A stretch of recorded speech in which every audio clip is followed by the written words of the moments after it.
Welcome to Work the Left Side. I am beyond hyper hyped to announce tonight's guest. He is back for another chat. It is the one, the only, the Moo World Order leader, the man in charge himself, Mr. Tim Strange. Sir, Cowboy are Tim you good? Strange. I'm always good, sir. How are you? Mate, I'm all good. 5x5. In the words of your good friend, Mr. Nixon, too blessed to be That's split. not him. That's not him. That's my saying, you know. Oh, shit. It's like Stole what? from me. Oh, shit. I apologize. Stole. No, Man, it's all good. Because we laugh about it now. But originally it was on my... Because we were riding in the car one day. And I looked at me for... I was like, I don't even know what my Facebook profile is. Like, you know, when you put your little thingy in, like your bio yeah. on Facebook. And I was like, I don't even use Facebook that much. I don't even know what it is. So... And I looked at it, it was like, too blessed to be stressed. And that's what I said to him. And then I was like, oh, it's too blessed to be stressed. Now, I'm not saying I made that up, but that's where it came from. So then he started using it, and everyone's like, oh, that Lou Nixon saying. I said, it's not his, it's mine. Boo that Lou, It's man. mine. Fucking Lou Nixon. If That's you a can't new record as well. That's 1 minute and 10 seconds into an interview where I mentioned Lou. I think that's a new record. That was on me. Apologies, but that was my fault. But if you can't nick off your mates, who can you nick off? Yeah, exactly. But as mentioned, you know, it's been about a year since we last spoke. And mate, what a year. You know, I tried to do some prep. I tried to look, you know, on Cage Match, been looking through stuff, looking on your socials. And my tiny little head just went, I was like, there's way too much information here, man. Too many matches. There's a lot, but it's a lot of good stuff. You know, it's all enjoying it, and it's. So what I'm going to do? Well, yeah. I was going to say, to make it easy on me, let's start with the weekend just gone, and we'll kind of work backwards a little bit. Yeah, sure. We had Summer Sesh for Rise this weekend, which is always a good show because it's a lot of fun. The Rise shows at the Brudenell. Yeah. Have you been to one of those shows before? I never, as tough as it sounds, because I'm in Leeds. I unfortunately have never ever been. I need to pop my Rise cherry, but it's just I don't know. Down to the Rise Rumble. The Rise Rumble next year. Come down to that one. It's always a great atmosphere in the Brudenell. It's such a intimate venue, but we pack it full of people. People are right up on the ring. It's such a great environment to wrestle in front of. Rise always puts on a good show anyway, so it was a brilliant show from top to bottom. I had Trent Seven and Big F and Joe main evented, and it was a hell of a match. Anyone gonna watch that? Because it was Brit Death versus Brit Rest, and it was such a they both. I won't say too much, but hell of a match. Credit to both of them. Me as both a wrestler and a fan enjoyed that match a lot. And that's saying something because normally I'm just like watching stuff going, yeah, it's all right. But I'll watch that one back again. Do you know what I mean? I'll seek that one out and watch it again when it hits the IWTV or YouTube, wherever they put it. But can't sing those guys praise enough. They're both of them brilliant, top of the game. That is, you know, like the biggest compliment you can give it. You know, like somebody who's been around for as long as you have in the business. You know, kind of like I said, it must be hard to sort of trigger that inner fanboy still, and for you to be able to sit there and just be like, "Yeah, mate, that was awesome." You know, you appreciate it as a fan. Well, that's what I mean. It's like I'll often watch the matches, and I normally watch them as a wrestler because people will tend to come up to you after the show and say, "Oh, have you got any feedback or anything?" and stuff like this. Not too much on the Rise shows because we're all pretty much on even keel, but a lot of the times in the smaller shows that do, people will come and say, "Oh, do you got any feedback?" Stuff like this. And I watching that match, obviously, I enjoyed it both as a wrestler. Had a good story to it. I'm not going to say too much about it, but top to bottom, great match. So would recommend checking it out. Oh, definitely. You missed it, and you're in Leeds and you missed it. So, mate, I don't. I feel bad. Like, every time Rice put on a show, I think the last time they were in Leeds, you know, I think Joe Wade turned up, and I'm a massive mark for Joe Wade. He had a match against somebody, and I was just like, for fuck's sake. And I think Jet Marshall was there at one point again, same thing. I'm hell of a talent. Both of those boys are great. Yeah, they're both very nice guys as well. So yes. You're talking Rise, you know, and then Rise, we had TNT as well, who are becoming, you know, synonymous with freaking brutality in some of their matches. I mean, I've only done a few shows for TNT. That's the Thrill Kill and then I did the Rainbow Rumble, and then I did the DOA just gone. And every time I'm there, again, the fans are incredible. Do you know what I mean? It's like the people that are there, they're up for it. They enjoy it, and that gives you that buzz when you're in the ring. To make sure when you're out there, you're giving them everything you've got, because at the same time they're there and they're passionate about wrestling. But I mean, Jay and everyone at TNT is great. So it's like I love going down there and wrestling there. I know they do a lot of death matches. The problem I've got at the moment is that many promotions I want to wrestle for. Yeah. But it's this new kitten coming in. It's more important. Let's get that kitten. Let's get the kitten. Oh, I want to see the kitten. Me. Yeah, I was going to say, I'll grab him and show him to you. Enough about me. Let's see this kitten. Here we go. Oh my. Hello. What's his name?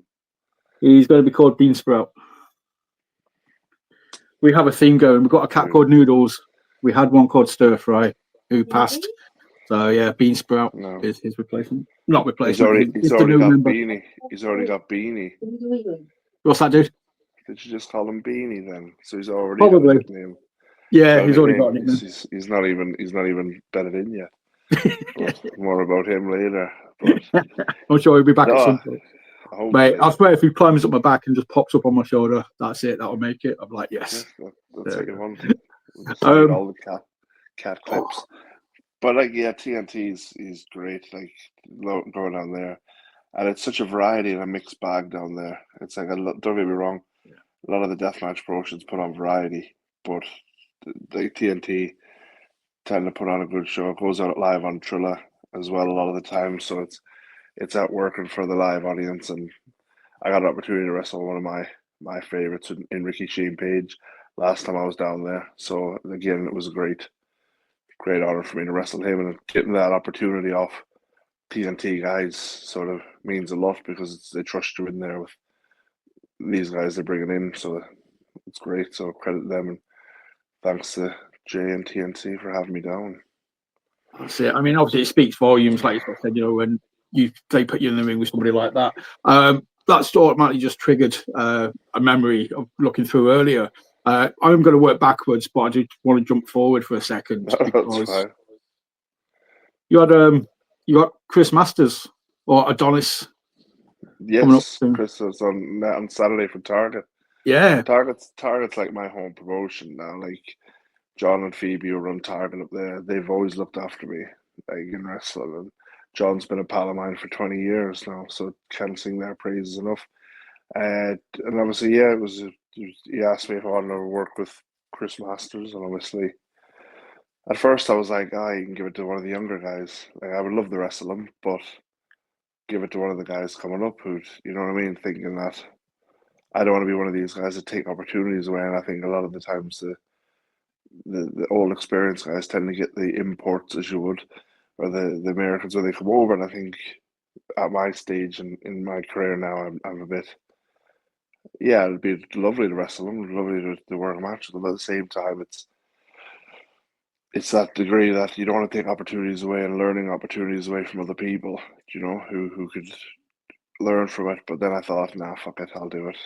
I'll take that learning opportunity. It's mine now, not for you. It's mine. It's mine.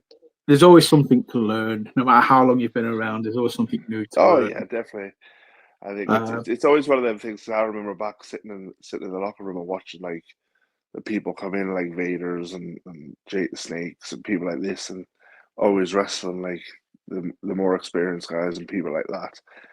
And you're sitting there going, all right, yeah, one day it'll be me. But then you're also thinking that it's opportunities that you would love to have. But the same guys were getting the same opportunities. You see it all the time. People will book the guys, and it's always the promoter will put themselves in with the imports and stuff like this, and they take away learning experience for the people. I'd rather just say, yeah, put them in with.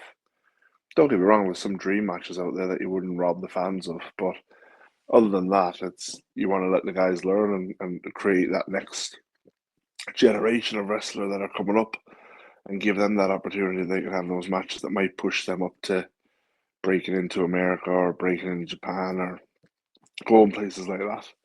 So it's one of those. Yeah. But I don't think anyone's That's going just to. me. Yeah, I know it makes perfect sense, but I don't think anyone's going to begrudge it either. You know, I mean, if you have that match, nobody's going to be like, oh, you know. But I Oh think they'll no, just definitely know not. it's like, Definitely not. There's yeah, nobody like that. There's nobody like that. There's not people out there. I think it's just me thinking too yeah. much about like I'm very giving sometimes for people. I'm a lovable rogue, but I'm a saint. I'm just all give, no take. So it's that's all right. That's all right. Take, I'm happy. take a Yeah, little bit, dude. Take a little bit. It's all right I got sometimes. to. You got to sometimes. I just think it's, and I do, and I do. But I think ultimately it's. But I'm looking forward to that match next week. So that'll be a lot of fun wrestling I'm that. glad, I'm happy to see Chris back as well. Obviously, you know, I'm an long term fan. You know, I kind of always associate Chris with PCW, Chris Travis. You Yeah, know, a few matches he had at PCW against Chris. You know, they're the matches that kind of made him for a lot of the fans, kind of thing. You know, he leveled up on those ones. yeah. It was just, yeah. So I'm always happy to see Chris back because I always kind of think of him as a honorary member, you know, of the scene. Well, that's it. That's it. I mean, there's a lot of good the American guys that come over here on a regular basis now, and it's great to see because the world is such a small place now. It's a lot easier for people to travel and Yeah. do shows and things like that than it was back 20 years ago or even 10 years ago, and that's good to see. Talking of that, obviously I've sort of said, you know, how crazy of a year, you know, it's been. I was Yeah, speaking to my boy, you know, Mr. Dan's Cans from True Grit in York. You know, I know he yeah, went to Vegas and he went to watch, you know, the Rice shows while you guys were over in Vegas. I remember seeing some of the footage on Instagram. I seem to remember yeah. you fighting in a car park somewhere. Yeah, that's a regular occurrence. I could be a car park anywhere. Well, I but just a leave car in the park in truck, but Vegas. This was a car park in Vegas. yes. Well, there's a few matches there. So they run out of a lovely place called the Dive Bar in Vegas. It's Marks R Us who hosts the event because that's their regular venue. And those guys are brilliant. Like Joe over there, he got me over before where I wrestled in the Unlucky Eight tournament in Las Vegas. That was the first time I went to Vegas last October, I think it was. And I got the wrestle like Necro Butcher, Casanova Valentine, Alex Colin in one night. And that was like a brilliant experience for me. And that was one of the ones that I thought really helped me out wrestling Necro Butcher because I was always a big fan. Watching it now and things, and then obviously building up to getting that match with them, and it was great. You know what I mean? To have that moment and share that. And I was to credit those guys for making it happen and booking the match and trusting in me to deliver. And obviously, from the feedback we got from the match, I think we did a great job. He's the toughest guy I've been in there with. Do you know what I mean? He still remains one of the toughest guys out there. He still will be to this day, I think, and nobody touches him. But like I love the guy. Me personally, he's always helped me a lot. Necro Butcher's always helped me. He's always there for me if I ask him for advice or his opinion on stuff. Very giving to help young guys and myself. Obviously, can't sing his praises enough. I was going to say, as soon as I saw that match, I was going to say, you know, before from talking to you previously from like you know the last episode of the appreciation, you know, of the art of deathmatch wrestling, I was just Yeah. like, as soon as I saw that, I was like, man, I bet Tim pops. You know, I bet even you know, as Oh long as yeah. you know, as much as you've been around, you've still got that inner fan. Like we were saying before about that match at Rise, you know, there's certain things that will still trigger the wrestling fan in you, kind of thing, and Oh, just definitely, yeah, definitely. I mean, that match. everyone, you've got to be a fan of it. You've got to love Yeah, what you do in wrestling, or else there's no point in doing it. Like if it's just there's easier ways to make money. You know what I mean? Than traveling around killing yourself. But at the same time, that's why you have to be passionate about it and have to love it. I always want to be leveling up and getting better and better and better. But a big thing for me is like I'm only in competition with myself. I don't see any of my friends getting success, taking opportunities away from me. I don't see anything like that. So when I look at stuff like that, I think, I never want to step on someone to get myself ahead. I'd rather just do it off my own merit. So and I think it's doing quite well. I mean, if you look at the scene that's apparently dead, British wrestling, it's thriving. It's probably a lot more younger talent now coming up and getting opportunities than ever was, and you've got the experienced guys that understand the assignment and help the younger guys come up and get better and hone the skills. And Then that combined with the regular imports that are being brought over, and the Americans and Japanese guys that regularly come in and visit, it's, do you know what I mean? It's one of those things where it's like it's great to see. It's brilliant, and the scene's getting stronger and stronger and stronger. And that's what I always tell people. I say, I want you to take my bookings. I would love that to be the way that I retire. Just people just stop booking you because there's that much talent out there and there's that many good people out there. It won't happen because I'm amazing, but you know it could one day happen when I'm older. I was going to say, dude. It's like I'm too good, but you know it's I beg for people to come and take these shows and take the regular bookings, and so I can be home playing Fortnite. There's a whole lot of talent out there. There's a wealth of talent. I've got on about it so many times. You know, my appreciation, my love for British wrestling, you know, is because I sort of say, you know, it's just one of the best scenes. It's as good now as it's ever been, in my opinion. But you know, there is only one Tim Strange. You know, you sort of say people might, you know, you want people to take your bookings and stuff, mate. If I was booking a show, I was like, mate, there's only one Tim Strange. I want somebody like you on the show. There's only you. I want to franchise it. I'll franchise me, and then there can be loads of people just walking around with rodeo times and Larry. That's all you need. You know, once you got to grow a mustache. If not, I can just provide a mustache for you. Yeah, just stick on one. That's it. That's all you need. And you've got it. Nail it. Go out and do it. Just have fun with it.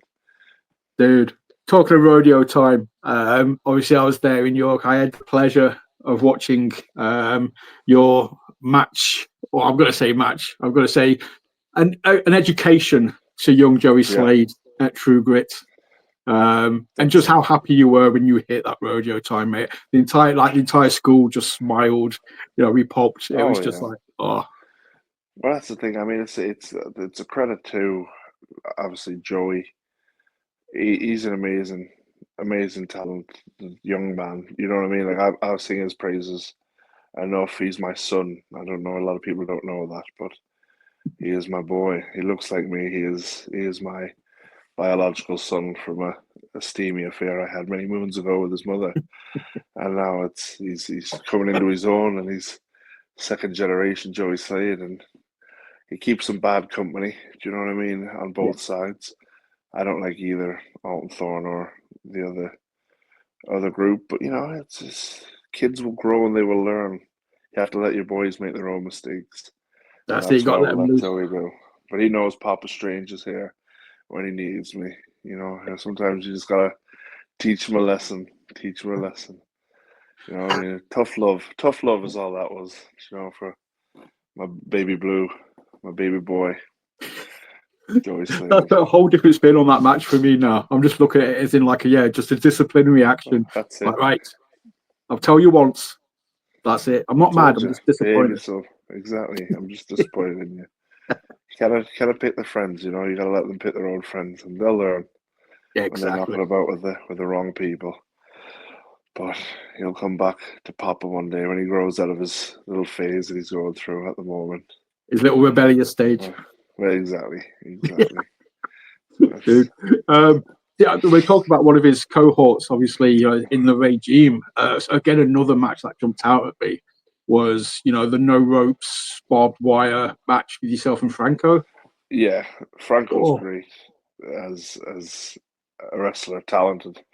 He's so talented. He should be everywhere. That guy should be. Don't get me wrong. He's about a lot. He wrestles a lot, but like, why that guy is not everywhere is beyond me. He's such a great look. He's got a great physique. He's a bit of an asshole, but that don't matter. You know what I mean? He's a great guy. And wrestler wise, can't fault him.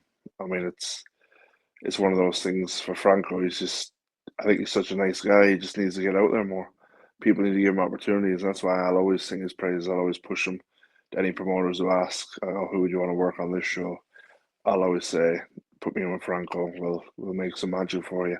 You know, because he's one of those guys who I'll go out and fight every night if I could, because he's that good. You know what I mean? There's a few people like that out there, and he's a great guy because he's a deathmatch wrestler, but he's a wrestler who does death matches similar to a lot of the Brit death guys, because some of them just do death matches, but a lot of the guys are as busy doing the normal shows, the family shows, and that's what separates us from a lot of the other countries, is because we're so versatile in what we do that we go out and we can have fun, we can do everything because we're wrestling every weekend. We're wrestling 2, 3 times a weekend. Do you know what I mean? And Yeah. when you go across the pond or you go places, a lot of people only wrestle that one style. Whereas when you come here to the UK, it's like I can go out and do Smoke and Mirrors camp show, I can go out and do 18 plus show, or I can do a death match, and I can encompass everything from all 3 matches in that one, and the crowd will come up for it because it's different. You know what I mean? You learn how to work with the crowd and get the crowd on and things like that. But I mean, the Brit deathmatch scene is brilliant, and pretty much every guy involved with it, bar Alton Thorne, is great. Wow. I was actually about to mention his name because when I spoke to him previously, he asked me, you know, about the whole deathmatch scene, and he turned the interview on me. He started interviewing me and being like, well, you know, why do you think deathmatch wrestling is on the up in Britain? Why do you think it's so good, kind of thing? And basically, yeah, just what you said there is like majority of the guys doing it aren't just doing deathmatch stuff. You know, they are solid, great wrestlers who also love deathmatch wrestling, but like you said, they can work the family show. Like say Franco's could be smashing it at like Mega Slam, like yourself. You know, I've seen it True Grit, Target, Tidal. You know, I've seen you all over the place. I think one of the things as well that we've got in the deathmatch scene over here is the referee caliber that I think often gets overlooked. But you've got like Greenwood, Steve, you've got like Scott Bell, Sandy, Katie, Ross, who's just like retired from reffing, but he was another great ref who could dabble in the deathmatch stuff. And I think it was like, because the refs are now becoming more versatile as well, it's not just like we've got some guy chuck a ref shirt on and ref this match. You've got everybody in that match now as a professional who's working every weekend, who's out there, and people underestimate the value of a good referee. And I'll always, in every podcast I do, sing the praises of the referees that I work with on a regular basis, because like without them, there's no, like, a good referee can make your match brilliant, and I think a bad referee can just fuck the whole thing up. So it's for me, it's like the referee's just as important as my opponent. Sometimes if it's like Ref Katie, it's more important than having. I'd rather have her in with a bad opponent than having, because I could work a match just with Katie. Do you know what I mean? It's just that's how the sort of dynamic works with her, because she's such a great referee. Yeah. And like she's so small, that's why I like her, because she makes everybody look big. But she's such a great referee as well. So it's not like, oh, just get her because she's small. It's like she's just the perfect package for a referee for me, because it's the smaller she is, the bigger I am. Do you know what I mean? And that works when you're always doing the big guy stuff. So not to besmirch, you know, Scott, but I think that's why Scott's such a great ref, because he's what 5'7", something along those lines. But he's like one of the best. But yeah, he makes. That's what I've always kind of, again, same mindset as you. I love referees. I appreciate. I always try and shout them out. I try and get them on here as much as possible as well. You know, just to. I'm always interested in their stories and what they do, so people know what they do. You know, just how important they are. But I love that mindset of, if you've got a small ref, it makes the wrestlers look bigger. You know, I've always kind of thought, I've heard a few people mention that, where the ideal ref will be like 5'8", 5'7", 5'8", or something. It just makes the talent look bigger. Some people, and the referees are bigger than some of the wrestlers, and you're looking at it going, that just doesn't, like, I've never turned on the TV unless it's like Rey Mysterio or someone who's a smaller, you know what I mean, a smaller build of a man. Like, you never turn on and see the referee tower over the wrestlers. Do you know what I mean? And I think it just takes away from because then the referee's backing down, and the referee looks like, I'd rather fight you than the referee. You know what I mean? It's like, if the referee looks more intimidating than you do, then there's a problem there. There's a problem. What have you done? What have you done? The cat, sorry, mate, I've just got the cat sat on the arm of the settee next to me, and he just decided to roll. And it's just, we just need to add a splat cat. Apologies. Are they okay? Are they okay? He's fine. He's just staring at me like I'm an idiot. You are. But, you would have heard the cat. And that but would be interview over. Sorry, dude. But it's just ruining everything. It's just turning up and sabotaging it. But referees are awesome. And like I said, that's just, to me though, is why the deathmatch scene is. I did try and I was doing like a side episode thing of where I was trying to educate myself on deathmatch wrestling. And I was watching stuff from Mexico, Japan, America, Britain. I was watching a load of Rise stuff. I watched the Rise Rumble a few years ago. Watched name's totally forgot. I mean, I've totally lost the name. But somebody fighting Wing Commander Nash at the Howl in Leeds. I'm totally annoyed at myself. I've forgotten the name now. It's going to piss me off. But another person that I watched a lot of during that was Mickie Knuckles, who I also saw in your fight history. She's great. She's great. I love Mickie. I love her to bits. She's such an amazing person, inside and outside the ring. You gravitate to her at shows when she's there because she has an infectious laugh, and she always makes you. It's always good to see her. I remember when we were in Vegas wrestling, and as I got a bit of time in the downtime, she's pretty much honorary British deathmatch guy. She's in the clique, you know what I mean, in the little group of guys who were hanging out and said we're going about and chilling. It's just like she's just such a sweetheart, and she's such a talented wrestler as well. So like when I was wrestling her at Bleeding Gums, it was so easy. Do you know what I mean? Because you just go with it, and you just go with the flow and stuff like that, and like it was sort of it's so easy working with her. Like even she's so safe. She's tough as fuck. You know what I mean? She's very very tough, and not that like make her seem like she's soft, but she is just such a nice person and one of my good friends now. And like we're just. She's like an armadillo. I'm looking forward to coming back over in October so I can see her and stuff. And stuff like I know I'll see her in September, but they're gonna go over there. But I think it's a flying visit because sometimes you fly in and then you fly back straight away. Whereas when they're here for a bit of time, you can see them a bit more and spend a bit more time with them and things. So it's good. Looking forward to seeing her.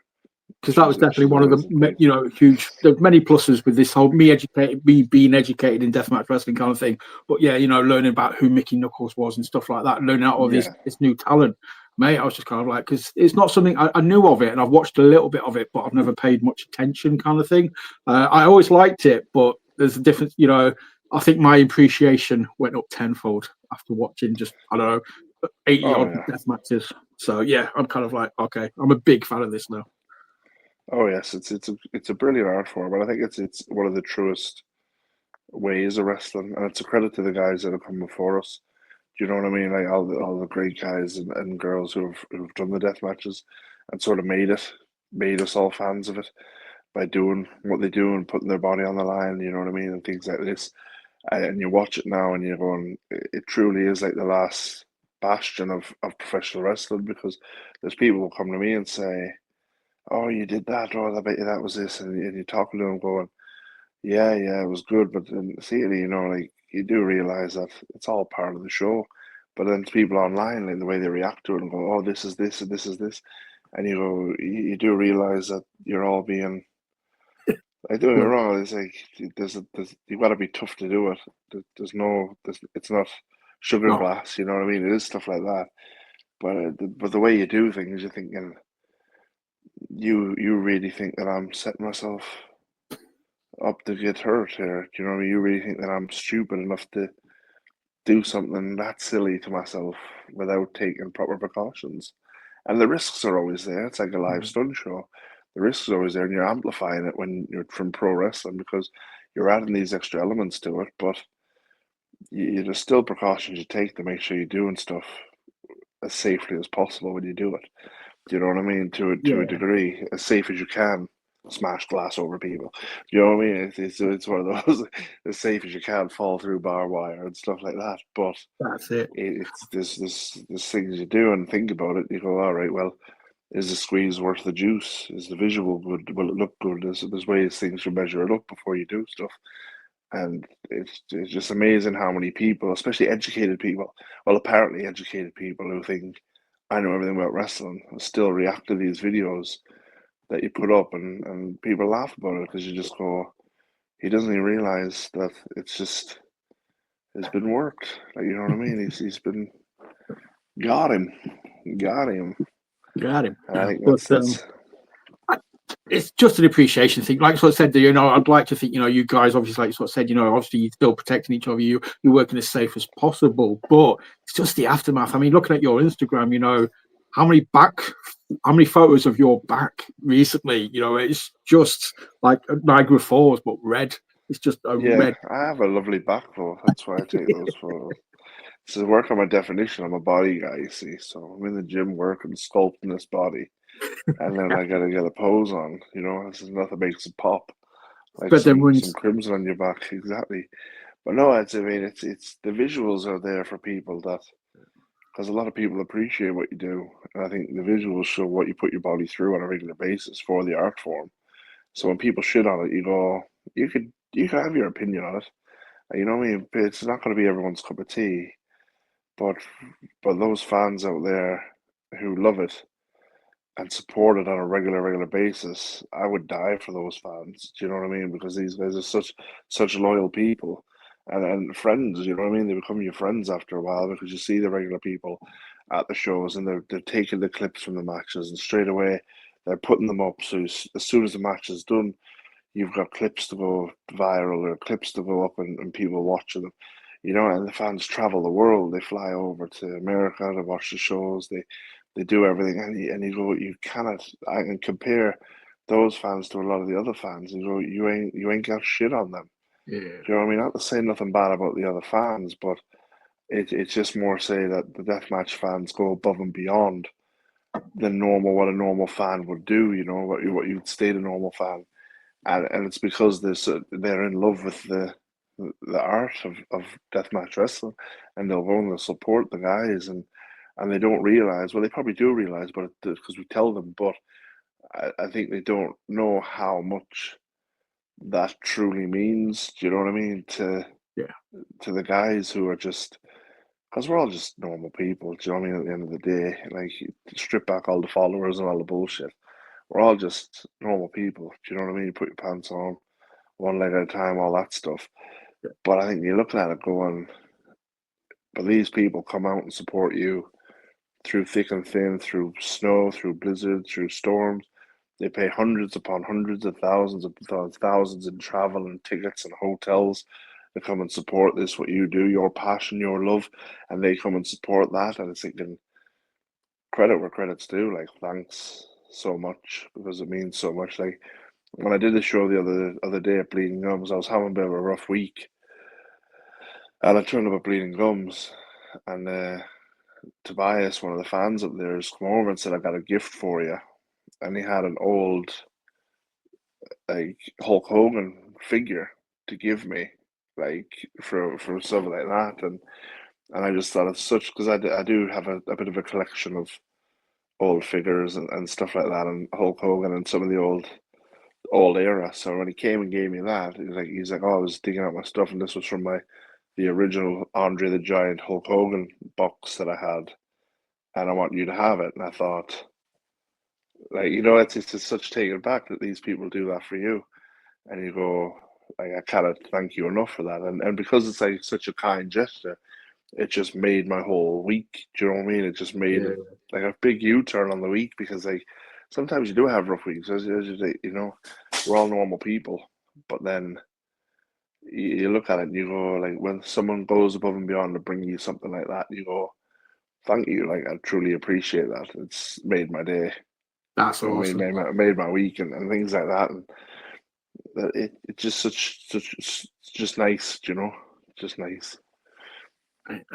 But yeah, you know, I would categorize myself as one of the normal fans, and yeah, I totally get that. You know, I mean, I look at the deathmatch fans, and I'm in awe. I'm just like, those guys are amazing. You know what they do, like you sort of said, because of how much they follow it, what they spend, where they go, that loyalty, that That's kind it. of just, yeah, it's just amazing. And you know, I've got nothing but love for those guys who show that anybody who loves wrestling is okay in my books, and they take it to the next level, and that's Yeah. amazing. So yeah, Well, that's it.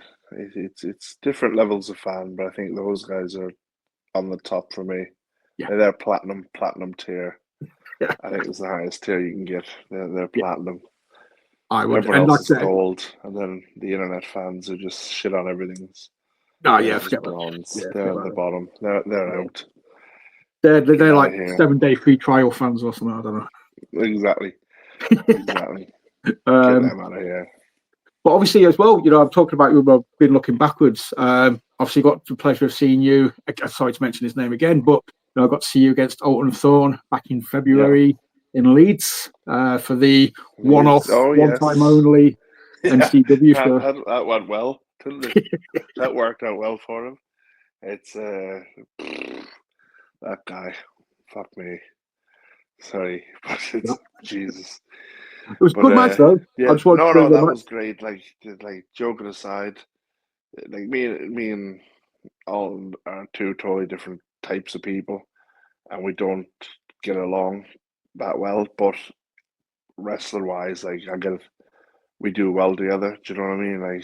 Like I don't mind fighting him and doing it. I think it works well because I'm always a piss taker. I'll always take the piss out of people. And he doesn't really like that, but I don't care. It's just a laugh. He just needs to get over it. Joe, I think it's like stuff like that was great. I mean that guy had such that NCW, whatever the hell it was called, he had so many good ideas to a degree, but like he didn't want to listen to anybody. Like nobody, he wouldn't listen to anybody's opinion or anything like that. And some of the guys tried to help him, and like as soon as he started charging like booking a theater and charging like 40 quid for a normal ticket, and it was just like it wasn't even a deathmatch show, it was just a normal show and stuff like that. Like I was done, like I was out. I was like, nah, I'm not doing it. And then it was just like, because he had like me and Alton on, and we were supposed to wrestle the match, but he was like, oh, you guys, every other match is like a street fight or a hardcore match or something like that. You guys are going to do a normal match and all this sort of stuff. And you're going, but people don't want to see me and Alton in a normal match. Like we're the only ones who really have an actual beef against each other to build on here, and you're putting us in a normal match, but then you're booking all the other matches like 3 tables and street fights and all this, and you're going, but that's your build of those sorts of matches, and like he didn't want to listen. Then he had the training school there, and a lot of the guys I know tried to help him out with that as well, and he was just like it was just certain things the way he conducted himself, and like don't get me wrong, he was a nice enough fella, do you know what I mean, to deal with. Like he's never really personally, there's no issue, do you know what I mean? There's no issue with him at all. But I think it was just some of these guys try to run wrestling shows or try to come in and do wrestling because they see it as a money grab, but they don't understand that it's not like your boxing. Like this guy had a lot of experience in promoting shows, a lot of experience in running gyms and stuff like that. But like you transition a boxing or kickboxing night where people are normally booking a table for 400 quid. That's not your regular theatre wrestling show. You know what I mean? Your regular wrestling shows, your tickets are £20, £20 VIP, £15, you know what I mean? Sometimes £5, you know what I mean, for the big family shows, just to fill the seats. I hate nobody paying 40 quid, do you know what I mean, to see that show, do you know what I mean? And obviously it wasn't, because then he just gave away every ticket free. Yep. And I said, well, let's rather than just drop them down to like £10 or something reasonable, he just put them at 40 quid, and then he gave them all away and refunded everybody. So what little money he was making off tickets, he give away, and you're going, what sense does that make? Like from a business perspective. But saying that, like all the boys got paid, as far as I know, everybody got looked after. So you cannot fault the guy for trying something different. Just didn't work out for him. Oh, definitely. I mean, credit where credit's due. I thoroughly enjoyed the show, and I love the whole idea. I love the whole, Scotland. At the end, the twist at the end. You got to get the Scottish boys, demolishing the English boys, and it was just like kind of like it was building somewhere from show one. They built something. I was like, credit where credit is due. Tried something. It looked like it could have been awesome, but obviously, the stars didn't align. It just didn't happen. But I thoroughly enjoyed the show as a one-off show. Yeah. Best of luck on your future endeavors. There we go. That's it. Obviously, you mentioned Bleeding Gums. Another promotion that's jumping out at me when I'm scrolling through is obviously Valor. Valor. Tried to say it really posh. I apologise. Valor. Like a velour tracksuit. Yeah, Valor's good. Like It started. It's had its ups and downs over the last year and a bit. Like people coming, people going, things like that. But like I enjoy my time up there. They run the Grand Ole Opry in Glasgow, and they're building something up. They've got a lot of good guys up there who are coming along well, and obviously it's credit to Luke King Sharp and that for the dojo and the training the guys and building that up there by him. Obviously, I say by himself, but he's not because he's got a great team supporting him and helping him. But obviously, when I can get up there and do those shows, it's great. I mean, I do as many as I can. The fans again are great. They buy into the God's country, which is myself, Franco the Cross, and Stone Malone. Both two of those boys are so incredibly talented that they carry me every time I'm teaming with them. So it's good to see. Do you know what I mean? They're great guys, and it's good to see them doing well. And obviously, I wish them all the best. Obviously, I'll be up there again. I'm not going anywhere, but But it's going strength to strength, and it's getting a lot of eyes on it. So it's good for all the boys in Scotland to have that bit of it's the independent wrestling again. Do you know what I mean? yeah, it's an alternative. It's another option, isn't it? Somewhere else to get a Well, booking. It's exactly. somewhere else to show what you can do. 100%. I think that's what they're trying to build there. Something slightly different that showcases everybody from all over. Because Scotland, I've always said it, and I've always gone on record saying that Scotland could have one of the best pro wrestling scenes in the world if they parked the bullshit. Do you know what I mean? Because everybody has issues with everybody up there, and nobody wants to. So, and you've got like people won't work for this company, that company won't work for that company, and like I just don't subscribe to that bullshit. I just say wrestle for who you want to wrestle. If you don't want to wrestle for someone, don't wrestle for them. And like people come to me and say, "Oh, if you work for them, we won't book you." And I was like, "That's up to you." Do you know what I mean? That's up to you. But I've done 23 years and I've wrestled for who I want to wrestle for, and I will continue to wrestle for who I want to wrestle for. And if that's your decision to book me or not, that's up to you. Like I don't lose sleep over it. Do you know what I I mean? think Give it to somebody else. Like I'm all your, right. I'm busy enough. your So diary's it's pretty much full anyway. yeah. So I'm pretty much full for the rest of the year. I think I've got 2 weekends off, and I'm quite happy to have those off with the run of matches that's that I've got coming up. So that's it'll do mind me. blowing to me though. That's that kind of yeah, we won't book you if you work somewhere. That's crazy to me because it's like if you're Yeah, not on I my mean show, what it's I don't care where as long as you perform for me, it doesn't matter what you do elsewhere. It's just again, I'm looking at it from this side. I no, don't know that's what happens. exactly it. That's exactly what it is. I mean, it's the thing is, it's the only job that I know. If you're an independent contractor doing air conditioning in offices, it's like one office saying, if you fix our aircon, you can't fix the one down the road's aircon. Do you know what I mean? And it's just like, well, that's not how business works. Like, I want to No. wrestle for who pays me. I'm there to be a professional and do a job. I wouldn't go on their show and shit on you. I wouldn't go on your show and shit on them. I'm just there to get by, enjoy myself, have a bit of fun, wrestle, put on a show for the fans, and then go home. I'm not there because you had a falling out with this guy 20 years ago, and now everybody, man and his dog, has to suffer the consequences of you two having a falling out, or you spot another promotion off the back of his promotion, or you doing this or saying that. And that's all it ever spawns from. It's mostly just people's egos, and that's what stops them from making good business decisions. And then they end up going, oh, it's not even money because most of them don't even make any money. Do you know what I mean? Although It's not even that's like what stops them. That's what could be stopping them yeah, but from making that's the money. yeah, well, it stops them. They're allergic to money, but it's like that's what I think. It's like if you park the bullshit and just got along with each other and work together, but then everybody will come out and go, yeah, I agree, Tim, you got to part the bullshit. But I say, well, you guys are doing the bullshit. It's one of you has to be the bigger man and extend that olive branch to bury the bullshit. Do you know what I mean? And let the scene thrive. And I don't feel bad for like the promoters if that's what they want to do. If they don't want to work, use someone, don't use them. If they don't want to do this, don't do that. But like, you've got a lot of the young guys up there who just want to wrestle. Yeah. You know what I mean? You got the guys coming up who just want to get the reps in. And they have all these opportunities like, oh, you can't wrestle for them if you wrestle there. You can't wrestle there. It's like navigating these waters that people shouldn't have to navigate. Do you know what I mean? People should just Yeah. go, like I've got promotions that I would never wrestle for, and that's personal preference. But I would never approach them for bookings, and I would turn them down if they approach me. But at the same time, it's like, but I wouldn't go on and say to Lou, for example, you can't wrestle for them because I wouldn't wrestle for them. you know what I mean? That's on me. That's up to me. That's my choice. And I think that's the way it tends to work. But it's too many people trying to make drama when there doesn't need to be dramas. Just get on with Just your life. yeah, just wrestle, Just get paid, enjoy. turn up. Just wrestle. Turn up. Just be Do your professional, like you shit. said. Do your shit. Don't get hurt. Don't hurt anybody. Go home. Sure. Happy days. Talking of doing your stuff and not getting hurt, you are off to Philly very soon. You know the city Yep. is infamous. You know with the extreme, mate. Just going to Philly, I think is just that's an amazing thing within itself.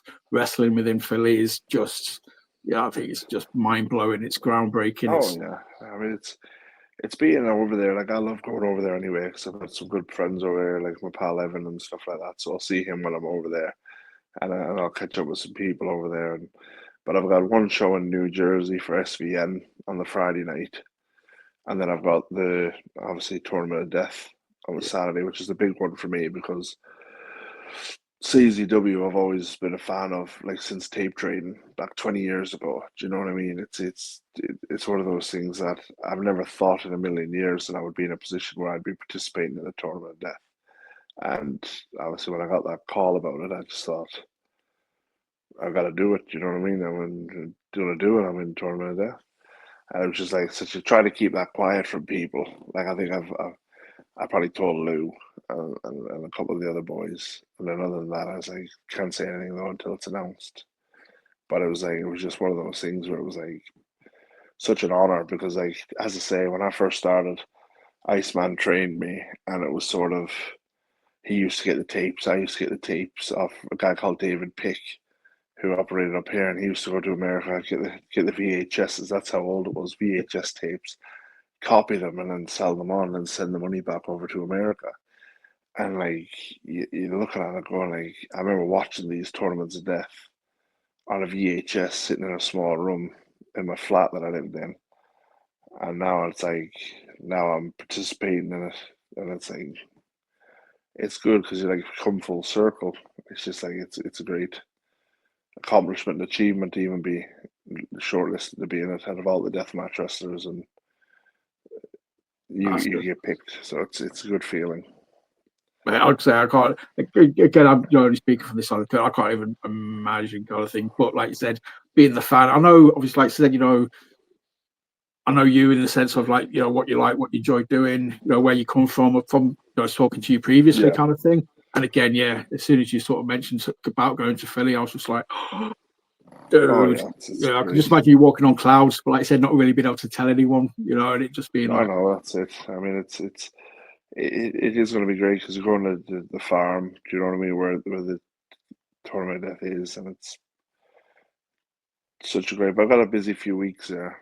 I've got two of those shows, and then I come back. I've got one family show at Target, and then I've got Thrill Kill when I get back. So it's like, and that's going to be a big one as well. So it's sort of it's all no, that's gas, so no wicked, man. brakes. So it's all gas, no brakes. that's That's the motto: all gas, no that's brakes. exactly. But we all talked about Iceman there as well. Obviously, I know the last time, I don't know if it was during the episode or afterwards when we was talking, and you kind of like mentioned like the MWO, the New World Order. Yes. And then obviously I saw the t-shirts popping up and I was just like, yes, this is amazing. You actually, you've done it. But then seeing obviously Jack Harrop and Iceman wearing the t-shirts as well. Yeah. Mate, that's They're, again, it's just, I they're keep in saying it. this a lot, but it's mind blowing. We've got music. We've got the MWO music. And we've got, like, now it's 3 members so far. We'll grow that as it comes. Yeah. When people are gifted a shirt, we've got an honorary member of Seiyozawa in Japan. He's the shirt designer. I sent him one when he designed a shirt for me and Lou. So I sent him one of the shirts that he designed for us and then an MWO shirt to make him an honorary member of the MWO. So big props to him. He's an amazing designer. And so he's got one. So he's an honorary member. That's me, Jack, and Iceman. But Jack and Iceman, like Isaac, they're like my family. Because I've known Jack since he was about 4, 5 years old. Do you know what I mean? When I first started training, so Jack's like my little brother. Do you know what I mean? I'll always look after Jack and look out for him. And I've been in some dark places in my life where Iceman and his family have helped me. Do you know what I mean? Gave me a place to stay and looked after me. So I'll always be forever grateful for them, both personally and professionally, for what they've done for me. So, nothing but love for those guys. But they already know that. That's amazing. They already know. I'm just thinking about the MWO though spreading out. I'm like, right, we need to draw a line in it. Take it over. Point. You don't want that other band from a few decades ago. You don't want to sort of start inviting everybody in and then having like a red and black, like that. A B squad. There'll be no. We've already got the red and white, the wool pack. That's me and Lou Nixon. I mean, how long is it going to be before like Wing Commander Nash is in the MWO or something? He won't get in. He won't get in. He's not going to make the cut. He's not going to make the cut. He's had a show. He's booked a show. He hasn't booked me. I'm not booked. I'm not going to be there. What? I'm not booked. Wing Commander Nash. I'm booked elsewhere, but that's not the point. He didn't even approach me. I'm not booked. I'm not going to be there. I can referee the main. I might be there. Could have asked. Could have asked. Yeah, could have asked. Didn't ask, so he's dead to me now. Poor Nash. But he's been dead to me a couple of times. He's been dead to me when he shaved his mustache, and now he's dead to me currently. He never lasts long. He doesn't stay dead for me for ages. He's an amazing guy. So nothing but love for him. He goes full zombie and just comes back again. It's fine. Exactly. He's back. Oh well then. Welcome back. So obviously we've gone backwards, talking, like the picking up Franco, the match you've had previously, Necro, Mickie Knuckles, looking forward, you've got Chris Adonis, you've got the Philly stuff going on. Like I said, you got, Thrill Kill. Say, mate, you pretty much, you just said it, you've got a busy, we're in August, you've got 4 months left of the year. Diary's fully booked. That's what you said to me last time as well, was like, how important it is to try and get that diary filled up as quickly as possible. I presume, that's still the mantra. It's one of the things where it's like, you go to promoters at the beginning of the year and you'll have, I'll have certain tiers of promoters that I'll reach out to. So it's nothing against the promotion, just people like Target and places like that book me for every show and, look after me and stuff like that. I tend to message them first and say, listen, here is what have you got on next year, and I'll book these dates in next year. You know what I mean? I am not the best at keeping my diary, so sometimes I double book and things like that. And it's like that's what I lean on the relationship and say, well, it's me, it's what I do. But it's one of those things I try not to do it. But it's just I'll always say yes, and then say I'll check my diary when I go home, and it's never. It's always. I've always either double booked or done something, but ultimately it's like I'll go to these promoters and say, next year what dates do you have? Yeah, and it's like, but I get it. Everybody does that. Everyone's like, oh, I'm booking up fast, get in quick, but they're not. They're just like they have one booking. But it's like for people who've been around for a long time, the diary gets pretty full pretty quickly. Yeah. So like you go to them and say, what shows do you want me for? And they go, oh, let me come back to you.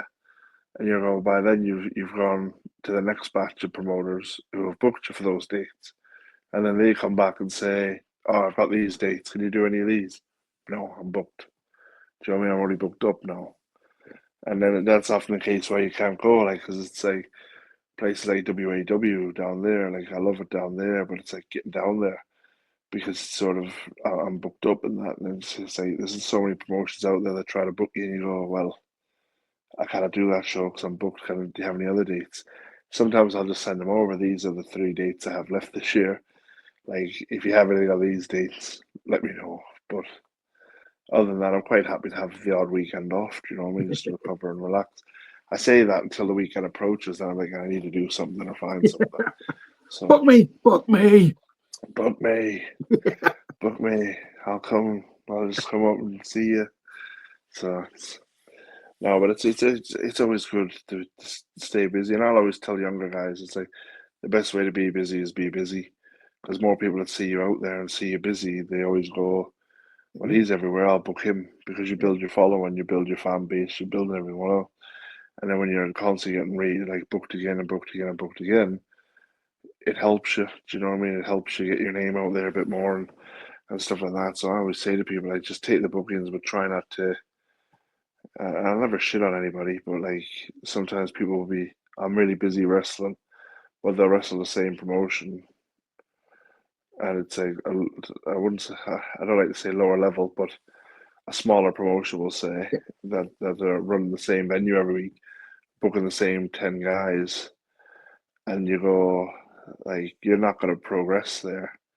Like, yes, you're wrestling every month there. Yes, you're wrestling every few weeks there. But ultimately, you're wrestling the same guys every week in front of the same fans in front of the same, and it doesn't give you a full view of what you're actual capable of. You need to get out there and get amongst the other promotions and reach out to people. And like I'll always say to people, because people come to me and go, "Oh, can I jump in with you when you go to this promotion or that promotion?" Because I'll just come and I'll introduce myself for the younger guys who wanna get with the promotion. I go, "Yeah, of course. These are the dates I'm doing. Let me know." And then when it comes up the time, they don't let you know. And I was like, and I remember when I first started, it was like you get in the back of the ring van, drive, set up the ring, do security on the show, take down the ring, drive the ring back to lock up and put it away, and you wouldn't even step foot in the ring. Do you know what I mean? Apart from when you're building it, and you'd be thankful for the opportunity to go and meet the promoter and put the work in. And then when an opportunity does come, you get it. And nowadays, it's like you've got everything at the tips of your fingers with regards to the computers and the internet and stuff like that. And it's like people just don't take it, don't use the full capability, they're not using it to get themselves out there. They're using it to do daft shit on TikTok. Do you know what I mean? Which is like, it's great, and you get a laugh in that.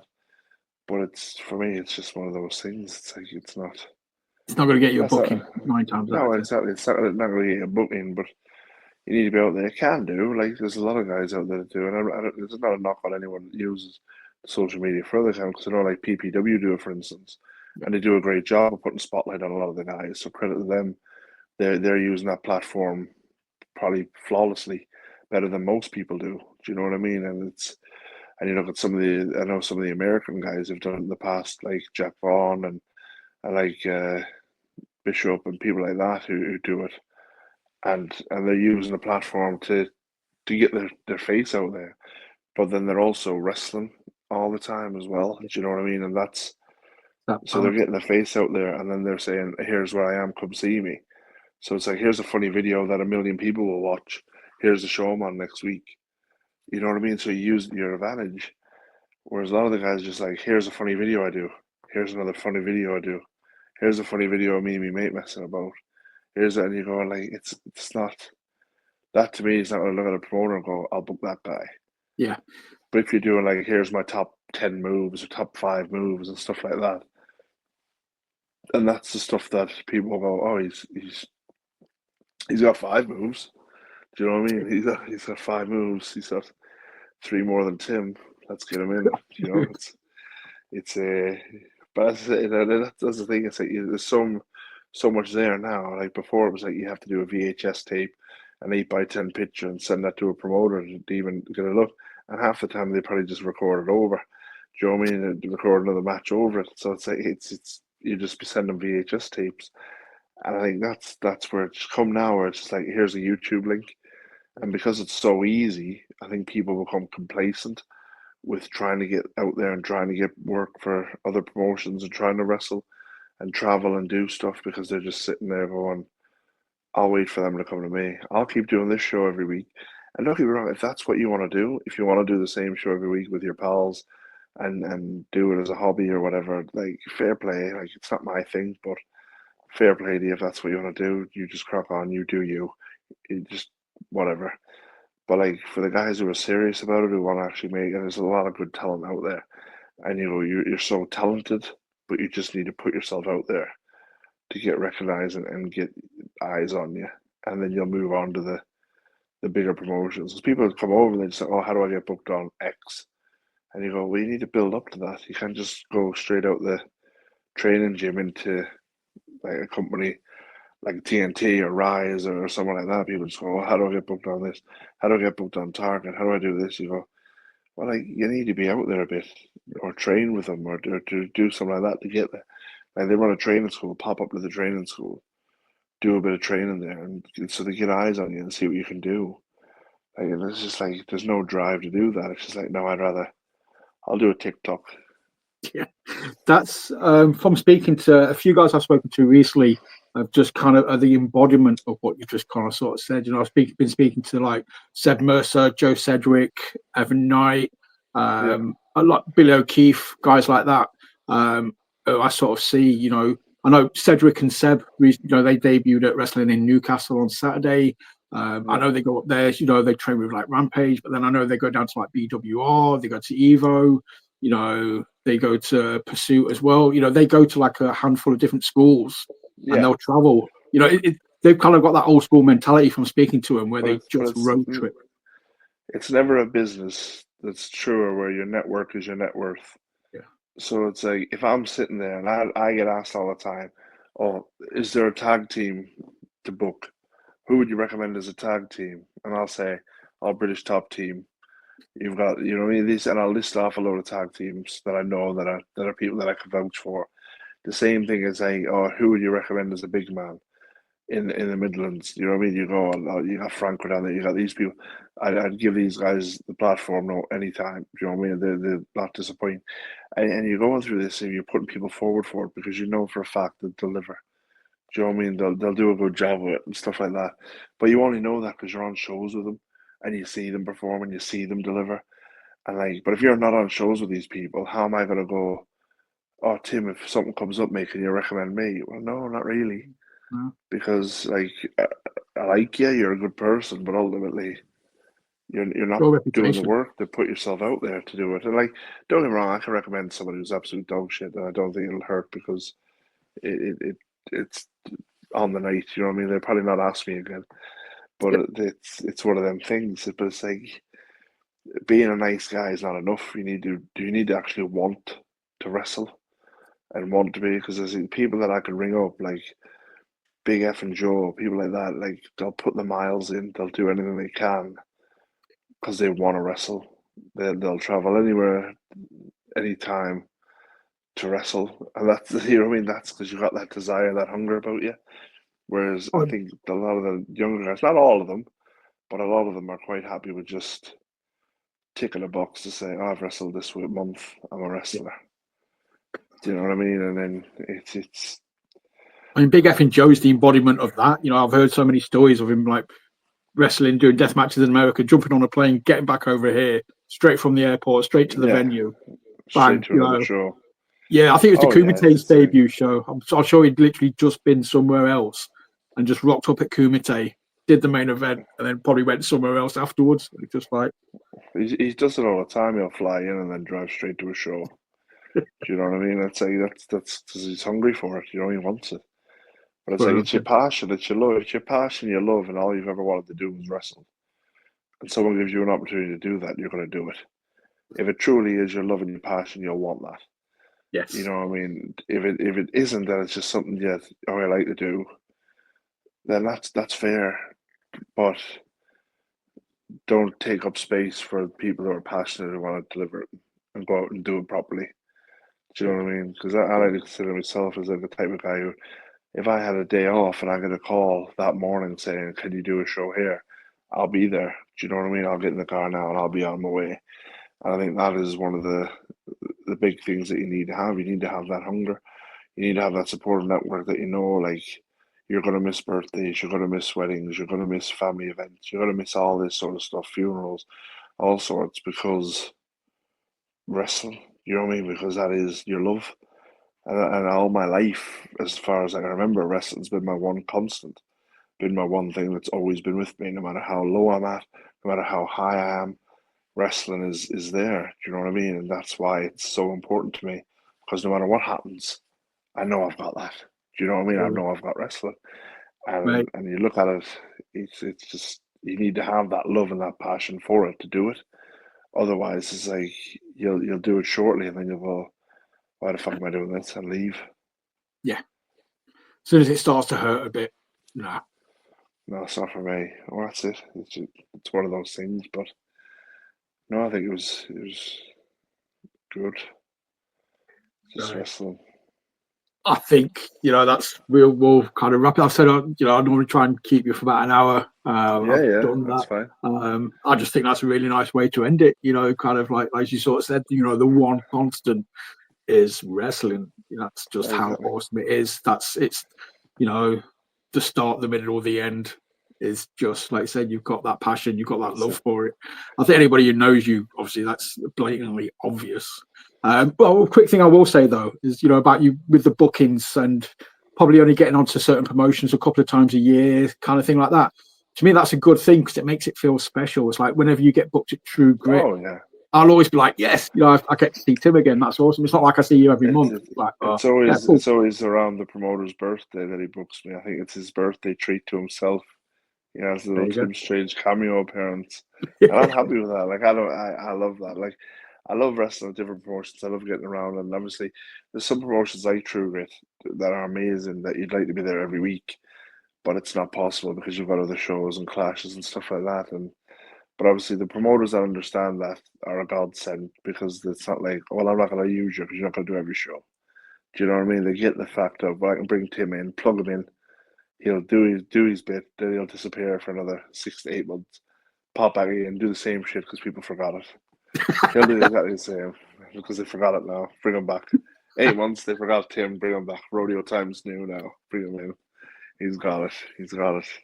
It's not that we forgot it, dude. It's just we appreciate it and we love it that much. No, that's it. We always want to see it.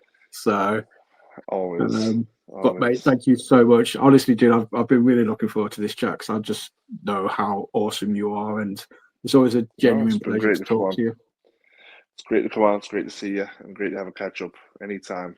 Let me know. Always a pleasure. Never a chore. Too mate, blessed. Dude, you just follow these quotes. I'm just kind of like, we need a Tim Strange quote T-shirt. You're just all these like awesome little.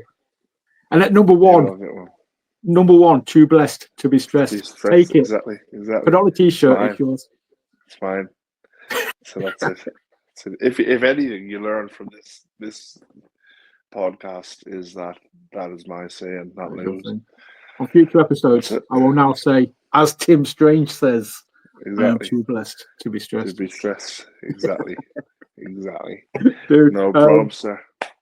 Do you want me to obviously plug your socials when we upload this? Do you want to give them a quick drop now so people know where to find you? Yeah, it's just Mr. Tim Strange on X, Instagram, Facebook. I don't really use. I got a Facebook page, but I don't really use it.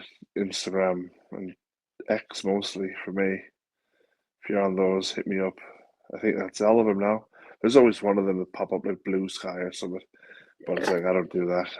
I've got a Threads. But who says, oh, hit me up on Threads? Like, nobody. You could say, right, do this.